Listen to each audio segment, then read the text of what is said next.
Welcome to the Forest Path Podcast, a podcast sharing the teachings of awakened meditation masters of the modern era in a convenient and mobile podcast format so that you can listen to Dhamma wherever you are. This episode is a talk given by the Thai forest meditation master Ajahn Maha Boowa, and it's titled Heart of a Samana. It was first published as part of the book Samana by Forest Dhamma Publications in March 2011. You can find links to the original text in the show notes below. May you all benefit from hearing this gift of Dhamma by an outstanding teacher of the Thai forest tradition.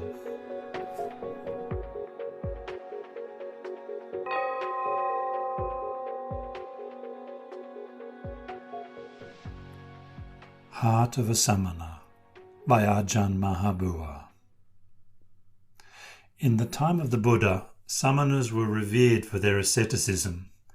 Having renounced the world for the purpose of transcending suffering, they became some of the Buddha's most accomplished disciples. Regardless of their social status, age or race, when they ordained under the Buddha's guidance, they changed their habitual ways of thinking, acting and speaking to the way of the Dhamma.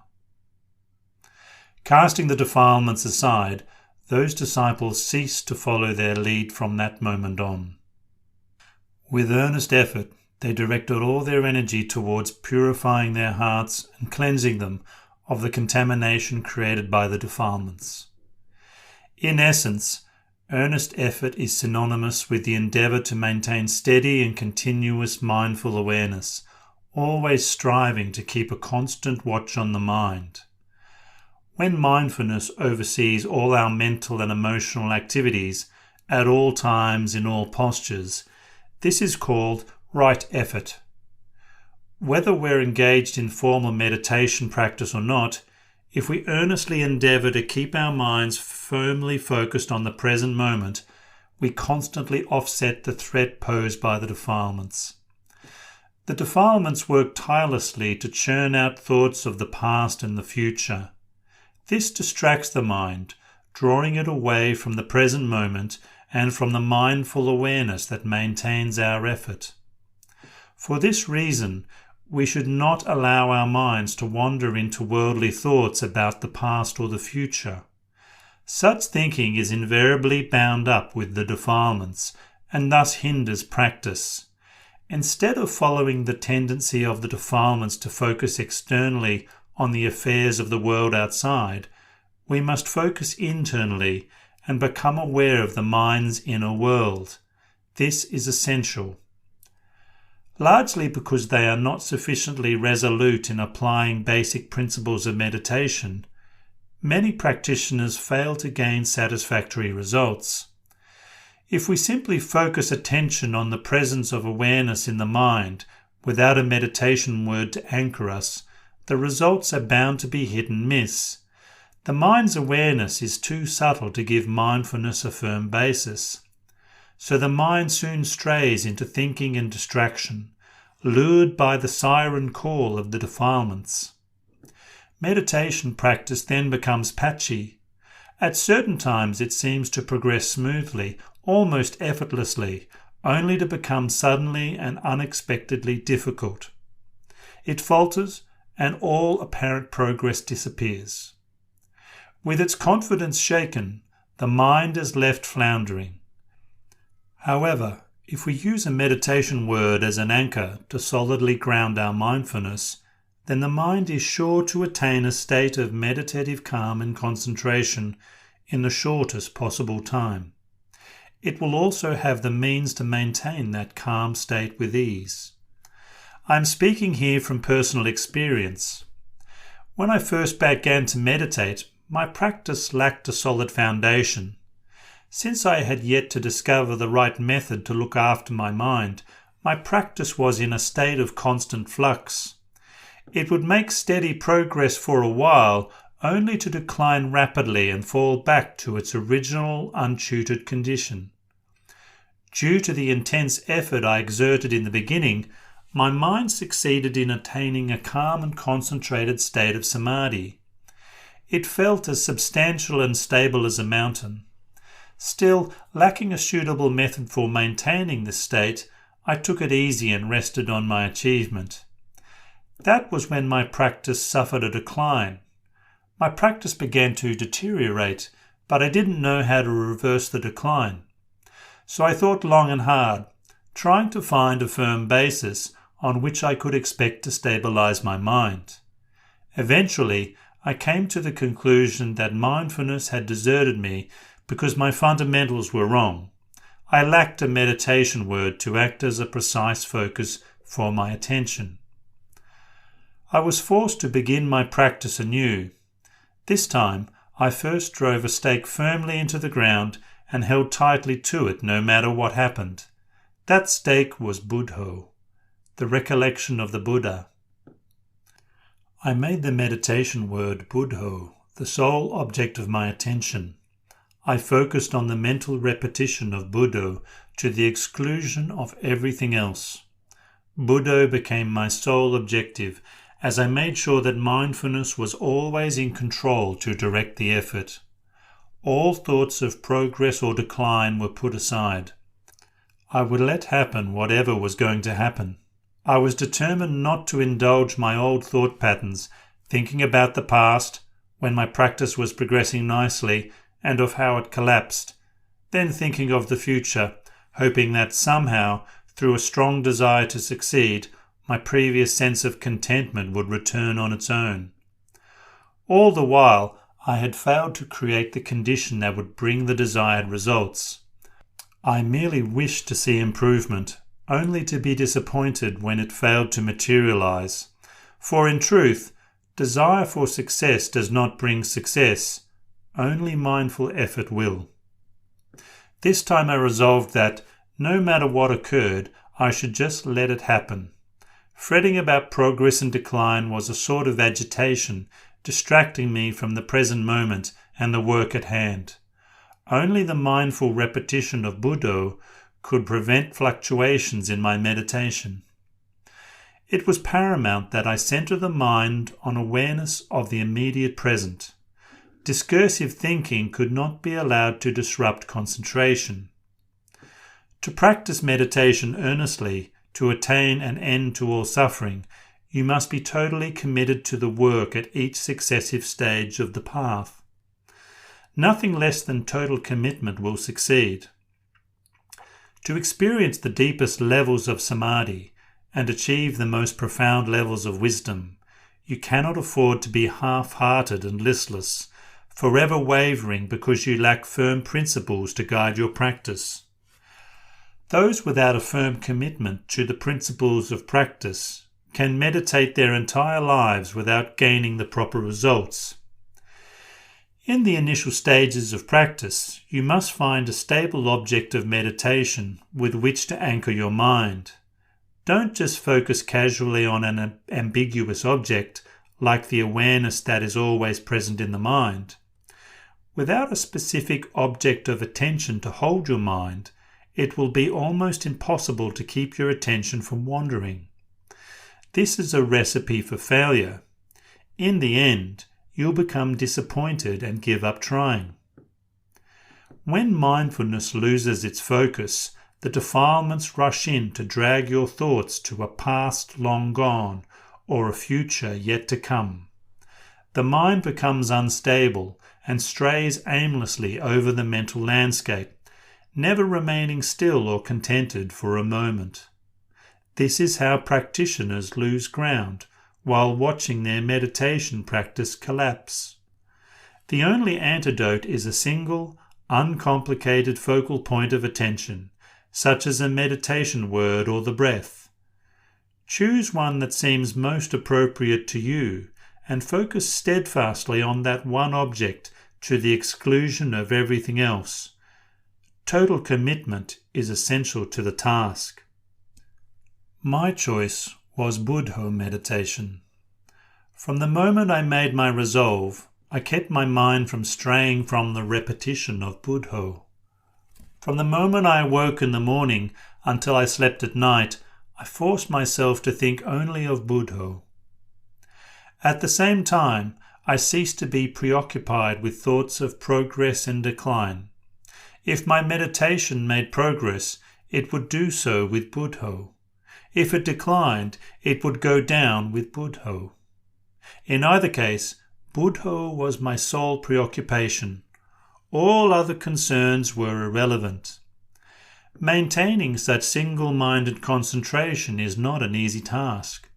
I had to literally force my mind to remain entwined with Buddho each and every moment without interruption. Regardless of whether I was seated in meditation, walking in meditation, or simply doing my daily chores, the word Buddho resonated deeply within my mind at all times. By nature and temperament, I was always extremely resolute and uncompromising. This tendency worked to my advantage. In the end, I became so earnestly committed to the task that nothing could shake my resolve, nor errant thought could separate the mind from Buddho. Working at this practice day after day, I always made certain that Buddho resonated in close harmony with my present moment awareness. Soon I began to see the results of calm and concentration arise clearly within the mind.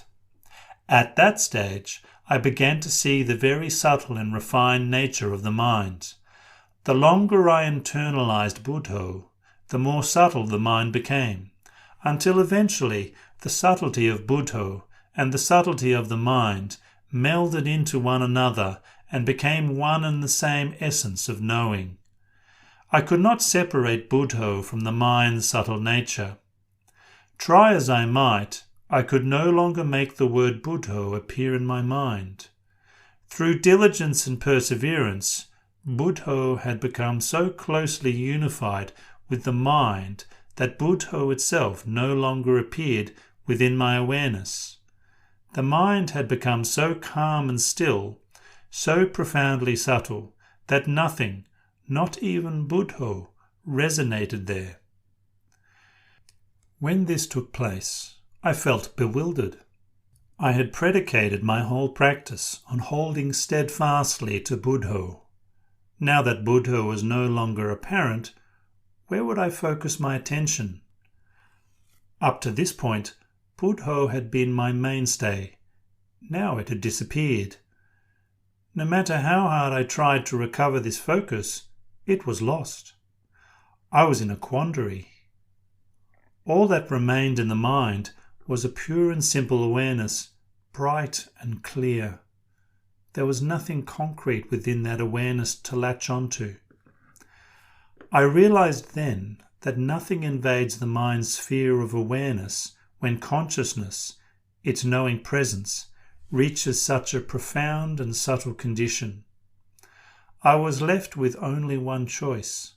With the loss of Buddho, I had to focus my attention on the essential sense of awareness and knowing that was all present and prominent at that moment. That consciousness had not disappeared, on the contrary, it was all pervasive. All of the mindful awareness that had concentrated on the repetition of Buddho was then firmly refocused on the very subtle knowing presence of the calm and converged mind. My attention remained firmly fixed on that subtle knowing essence until eventually its prominence began to fade, allowing my normal awareness to become re-established. As normal awareness returned, Buddho manifested itself once more, so I immediately refocused my attention on the repetition of my meditation word. Before long, my daily practice assumed a new rhythm. I concentrated intently on Buddho until consciousness resolved into the clear, brilliant state of awareness, remaining absorbed in that subtle knowing until normal awareness returned. And I then refocused with increased vigour on the repetition of Buddho. It was during this stage that I first gained a solid spiritual foundation in my meditation practice. From then on, my practice progressed steadily. Never again did it fall into decline. With each passing day, my mind became increasingly calm, peaceful and concentrated. The fluctuations that had long plagued me ceased to be an issue. Concerns about the state of my practice were replaced by mindfulness rooted in the present moment. The intensity of this mindful presence was incompatible with thoughts of the past or future. My center of activity was the present moment, each silent repetition of Buddho as it arose and passed away. I had no interest in anything else. In the end, I was convinced that the reason for my mind's previous state of flux was a lack of mindfulness resulting from not anchoring my attention with a meditation word. Instead, I had just focused on a general feeling of inner awareness without a specific object, allowing my mind to stray easily as thoughts intruded. Once I understood the correct method for this initial stage of meditation, I applied myself to the task with such earnest commitment that I refused to allow mindfulness to lapse for even a single moment.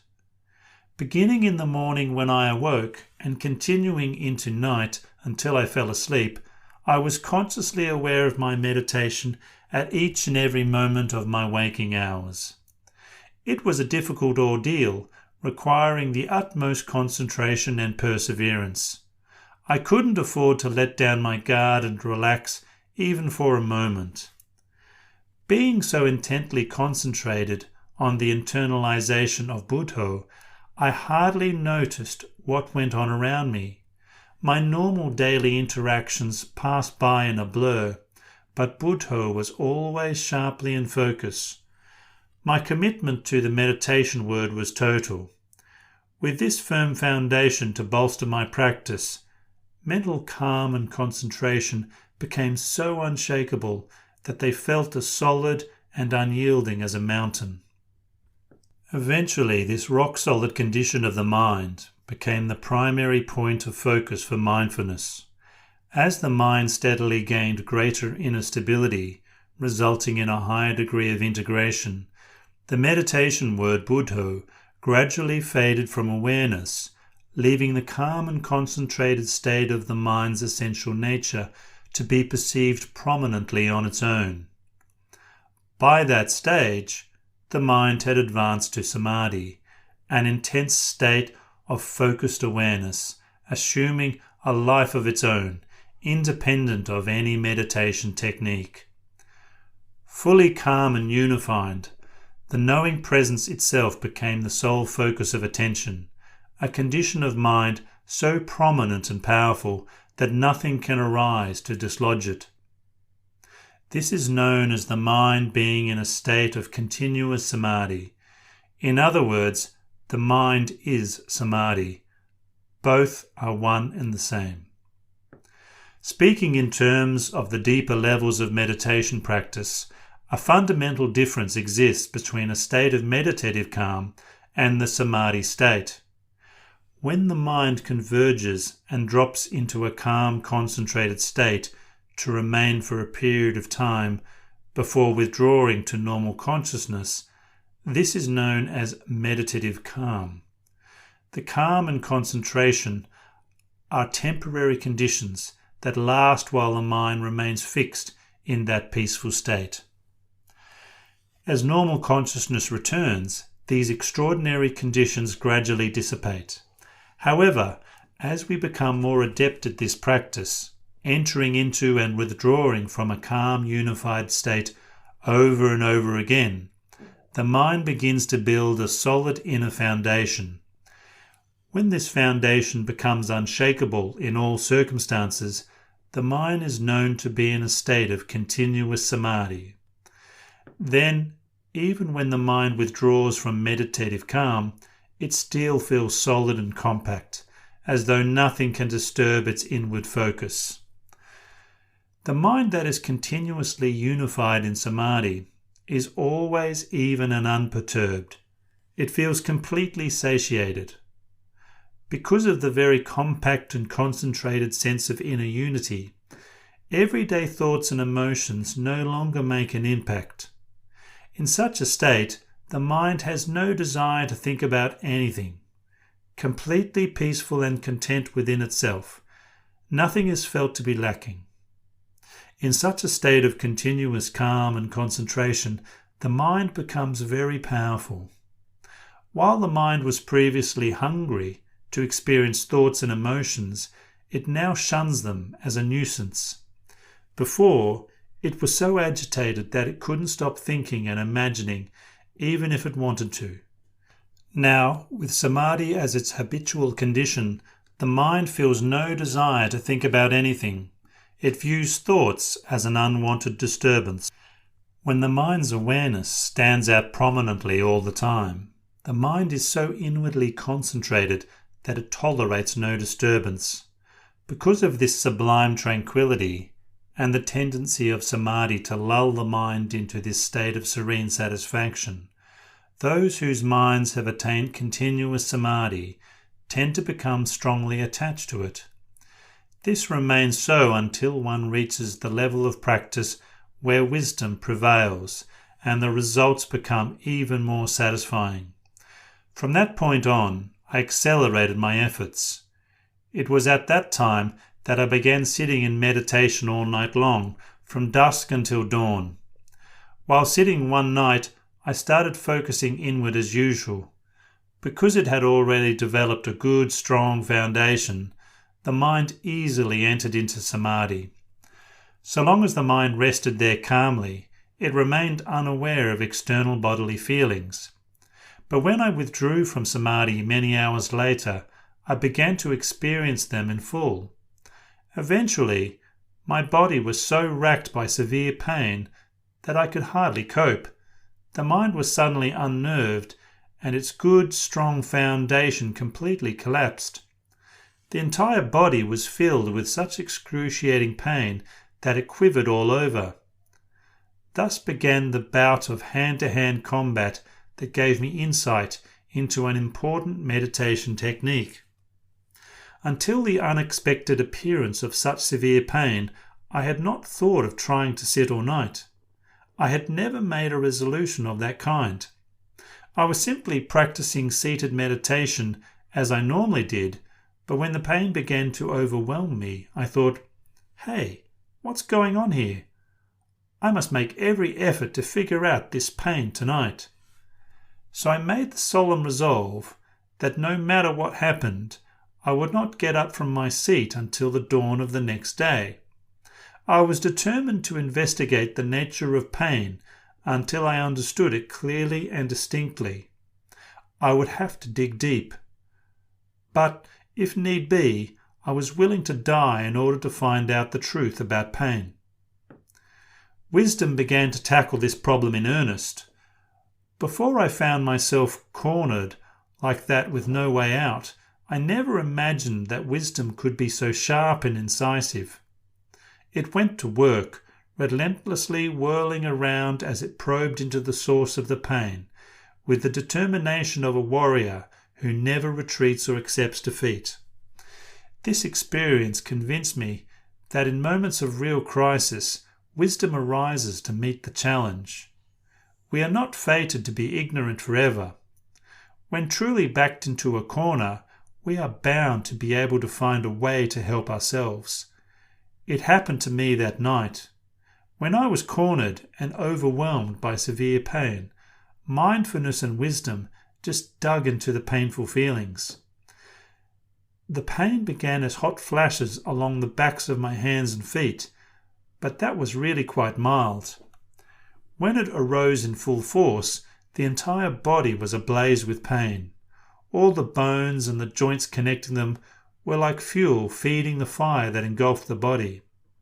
It felt as though every bone in my body was breaking apart, as though my neck would snap and my head drop to the floor.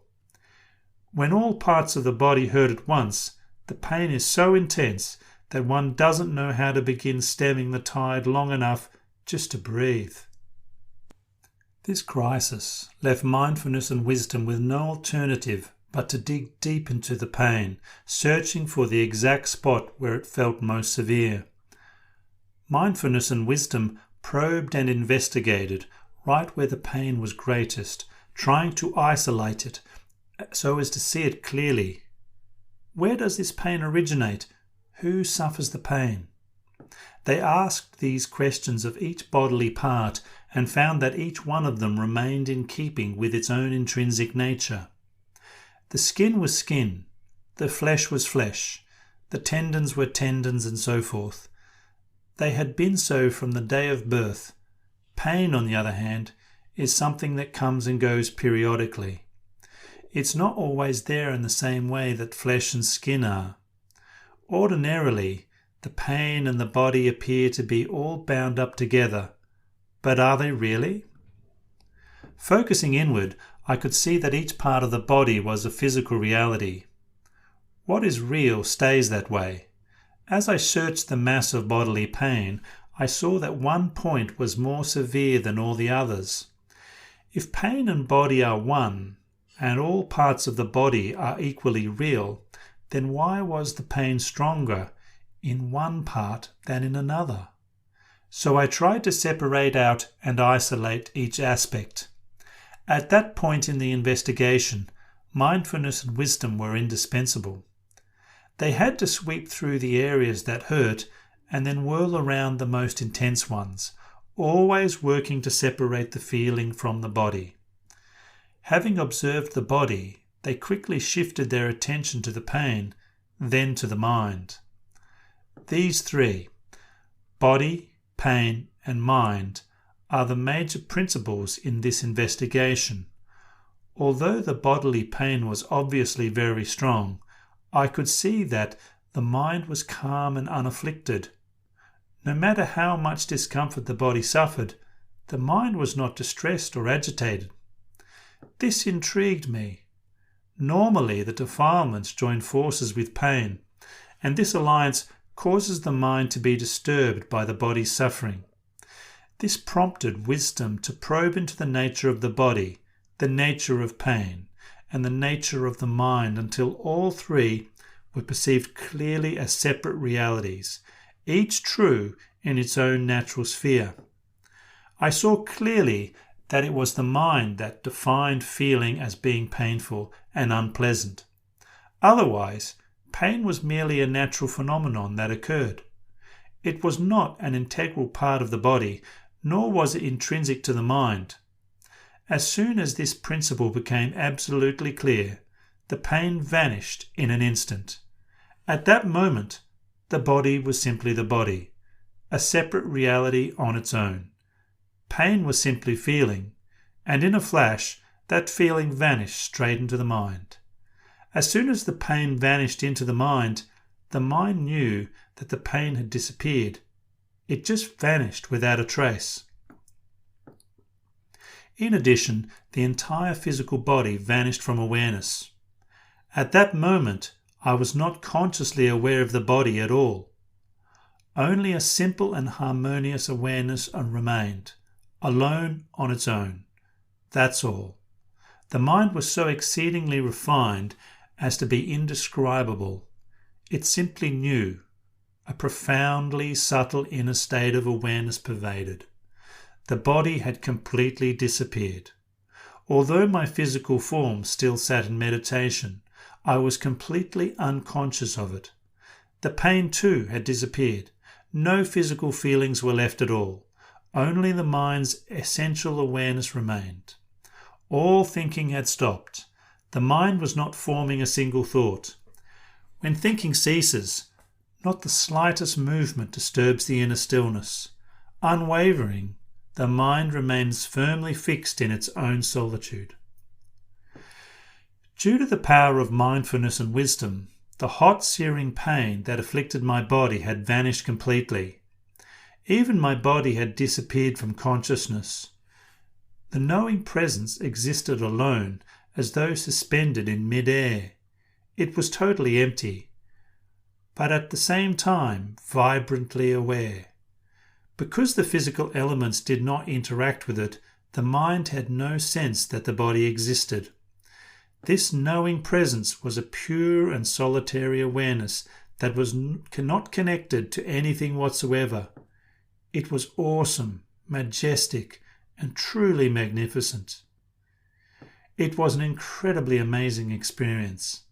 The pain was completely gone. The body had disappeared. An awareness so fine and subtle that I cannot describe it was the only thing not to disappear. It simply appeared. That's all I can say. It was a truly amazing inner state of being. There was no movement, not even the slightest rippling, inside the mind. It remained fully absorbed in stillness until enough time had elapsed. Then it stirred as it began to withdraw from samadhi. It rippled briefly and then went quiet again. This rippling happens naturally of its own accord. It cannot be intended. Any intention brings the mind right back to normal consciousness. When the mind absorbed in stillness has had enough, it begins to stir. It is aware that a ripple stirs briefly and then ceases. Some moments later, it ripples briefly again, disappearing in the same instant. Gradually, the rippling becomes more and more frequent. When the mind has converged to the very base of samadhi, it does not withdraw all at once. This was very evident to me. The mind rippled only slightly, meaning that a thought formed briefly only to disappear before it could become intelligible. Having rippled, it just vanished. Again and again it rippled and vanished, gradually increasing in frequency until my mind eventually returned to ordinary consciousness. I then became aware of my physical presence, but the pain was still gone. Initially, I felt no pain at all, and only slowly did it begin to reappear. This experience reinforced the solid spiritual foundation in my heart with an unshakable certainty. I had realized a basic principle in contending with pain. Pain, body, and mind are all distinctly separate phenomena. But because of a single mental defilement, delusion, they all converge into one. Delusion pervades the mind like an insidious poison, contaminating our perceptions and distorting the truth. Pain is simply a natural phenomenon that occurs on its own, but when we grab hold of it as a burning discomfort, it immediately becomes hot, because our defining it in that way makes it hot. After a while, the pain returned, so I had to tackle it again, without retreating. I probed deep into the painful feelings, investigating them as I had done before. But this time I could not use the same investigative techniques that I had previously used to such good effect. Techniques employed in the past were no longer relevant to the present moment. In order to keep pace with internal events as they unfolded, I needed fresh tactics, newly devised by mindfulness and wisdom and tailor-made for present circumstances. The nature of the pain was still the same, but the tactics had to be suitable to the immediate conditions. Even though I had used them successfully once before, I could not remedy the new situation by holding on to old investigative techniques. Fresh, innovative techniques were required, ones devised in the heat of battle to deal with present moment conditions. Mindfulness and wisdom went to work anew, and before long the mind once again converged to the very base of samadhi. During the course of that night, the mind converged like this 3 times, but I had to engage in bouts of hand-to-hand combat each time. After the 3rd time, dawn came, bringing to a close that decisive showdown. The mind emerged bold, exultant, and utterly fearless. Fear of death ceased that night. Painful feelings are just naturally occurring phenomena that constantly fluctuate between mild and severe. As long as we do not make them into a personal burden, they don't have any special meaning for the mind. In and of itself, pain means nothing, so the mind remains unaffected. The physical body is also meaningless in and of itself, and it adds no meaning either to feelings or to oneself, unless, of course, the mind invests it with a special meaning, gathering in the resultant suffering to burn itself. External conditions are not really responsible for our suffering. Only the mind can create that. Getting up that morning, I felt indescribably bold and daring. I marvelled at the amazing nature of my experience. Nothing comparable had ever happened in my meditation before. The mind had completely severed its connection with all objects of attention, converging inward with true courage. It had converged into that majestic stillness because of my thorough and painstaking investigations. When it withdrew, it was still full of an audacious courage that knew no fear of death. I now knew the right investigative techniques, so I was certain that I'd have no fear the next time pain appeared. It would, after all, be pain with just the same characteristics. The physical body would be the same old body, and wisdom would be the same faculty I'd used before. For this reason, I felt openly defiant, without fear of pain or death. Once wisdom had come to realize the true nature of what dies and what does not, death becomes something quite ordinary. Hair, nails, teeth, skin, flesh, bones, reduced to their original elemental form. They are simply the earth element. Since when did the earth element ever die? When they decompose and disintegrate, what do they become? All parts of the body revert to their original properties.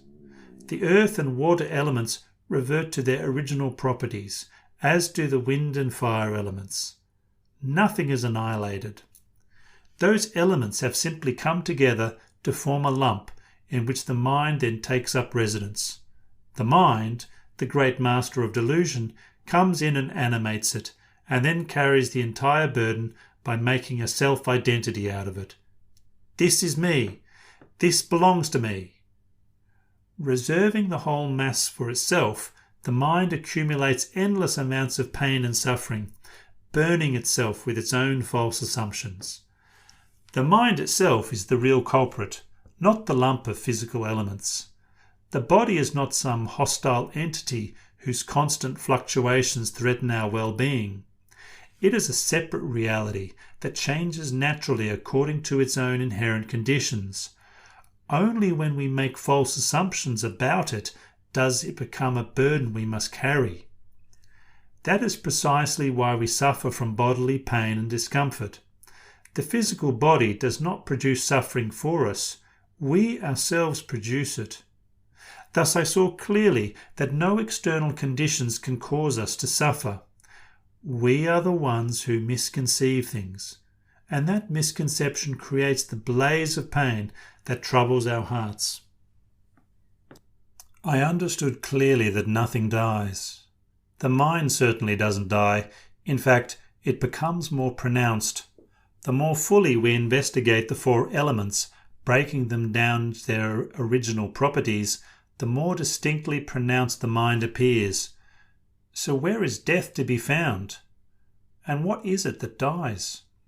The four elements, earth, water, wind and fire, they don't die. As for the mind, how can it die? It becomes more conspicuous, more aware and more insightful. The mind's awareness never dies, so why is it so afraid of death? Because it deceives itself. For eons and eons, it has fooled itself into believing in death when actually nothing ever dies. So when pain arises in the body, we must realize that it is merely feeling and nothing else.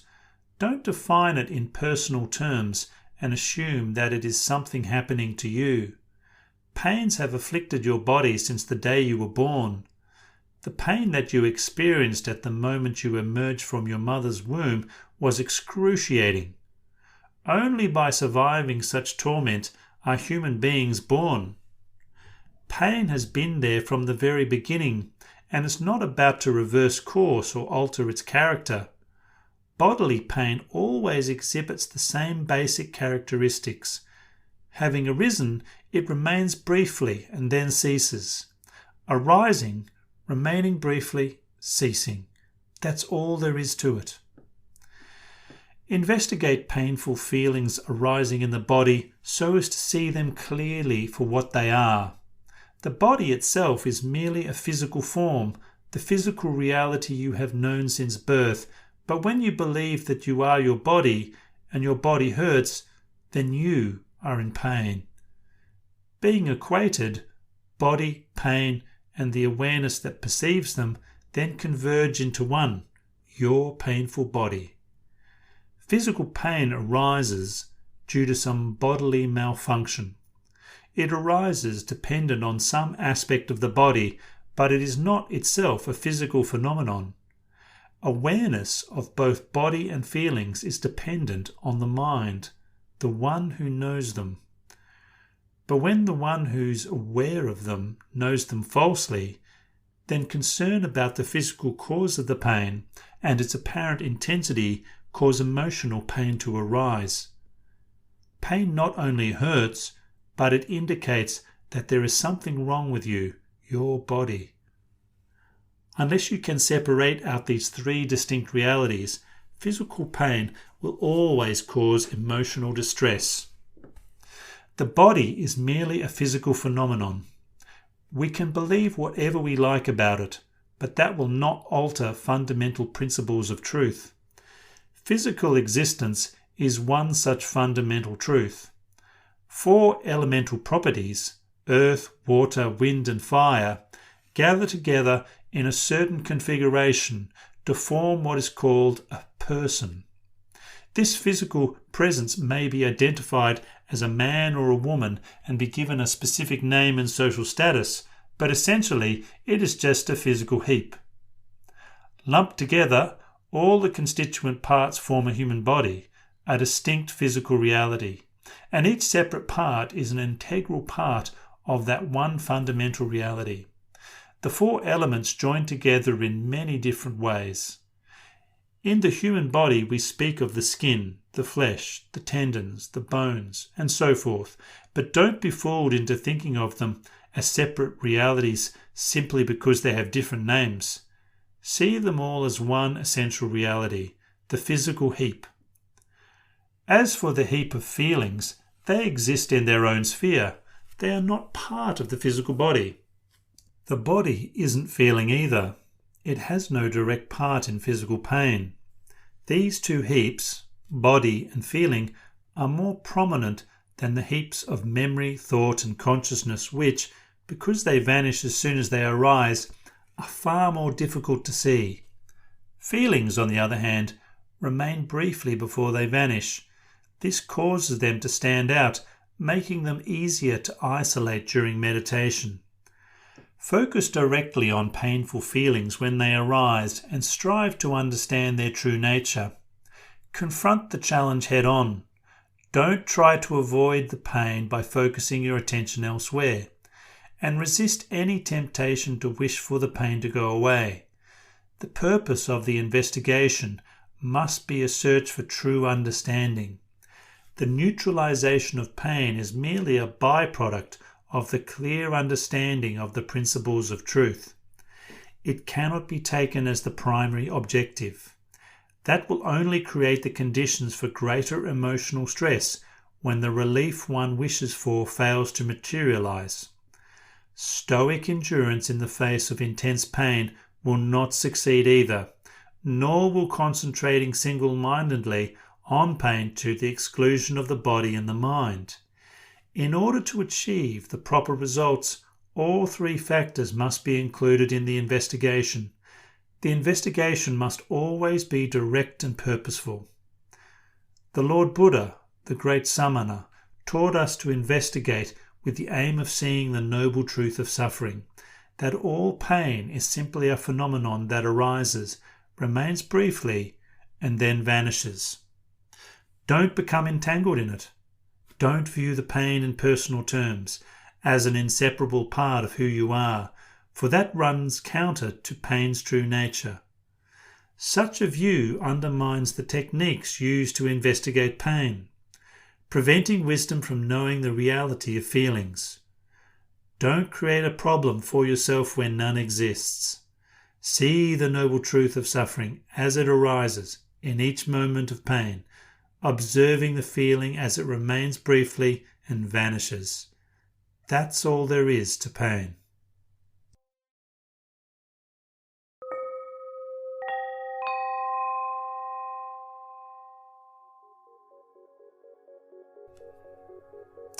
That concludes the Dhamma teaching Heart of a Samana by the Venerable Ajahn Maha Boowa. If you'd like to hear more talks by Ajahn Maha Boowa and other meditation masters of the forest tradition of Theravada Buddhism, subscribe to the Forest Path podcast using your favourite podcast app. According to the wishes of Ajahn Maha Boowa, this episode is for free distribution only because Dhamma should not be sold like goods in the marketplace. Permission to reproduce this teaching in any way for free distribution as a gift of Dhamma is hereby granted, and no further permission need be obtained. Reproduction in any way for commercial gain is strictly prohibited. You can find out more about the Forest Path podcast by going to the link in the description below this episode. Also on the Forest Path podcast website, you can find information about previous episodes and teachers as well as English translations in text. The Forest Path podcast is part of the Everyday Dhamma network. If you go to everydaydhamma.net, you can discover more about the 3 other podcasts on the network also. This podcast is produced and narrated by me, Sol Hanna. If you like these audio resources that I'm making available for free in a convenient podcast format, you may want to become a supporter or even a member of the Everyday Dhamma network on the Ko-Fi Creators platform. There are links in the show notes below. Thank you for listening. May you all experience insight and peace.